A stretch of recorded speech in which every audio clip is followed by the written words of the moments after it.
Body weight తగ్గినా కూడా tail bone pain రావచ్చు, దెబ్బ తగిలినా టెయిల్ బోన్ పెయిన్ రావచ్చు.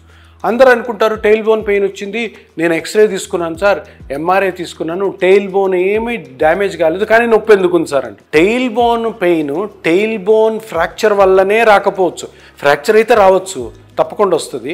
ఆ దెబ్బ వల్ల ఆ చుట్టుపక్కల ఉన్న లిగమెంట్స్ క్రాక్ అవుతాయి. ఇది ఎవరికి తెలియదు.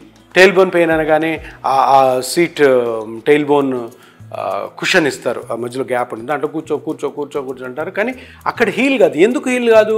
వాళ్ళు ఎంఆర్ఐఓ ప్లస్ ఎక్స్రేనో చూస్తేనేమో టెయిల్ బోన్ బాగానే ఉంది.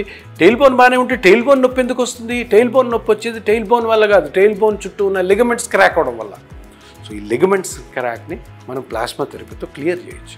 సో అందుకని ఎప్పుడు గుర్తుపెట్టుకోండి, మీ టెయిల్ బోన్ నార్మల్గా ఉన్నా కూడాను టెయిల్ బోన్ పెయిన్ రావడానికి కారణం చుట్టూ లిగమెంట్స్, మజిల్స్ డ్యామేజ్ అంటే. వీటిని ఎక్సలెంట్గా మనం ప్లాస్మా థెరపీతోటి ట్రీట్ చేసుకోవచ్చు. మీరు తప్పకుండా ఇపియాన్ వచ్చి నన్ను కలవండి, నేను చెప్తాను దానికి కరెక్ట్ అయిన మార్గం.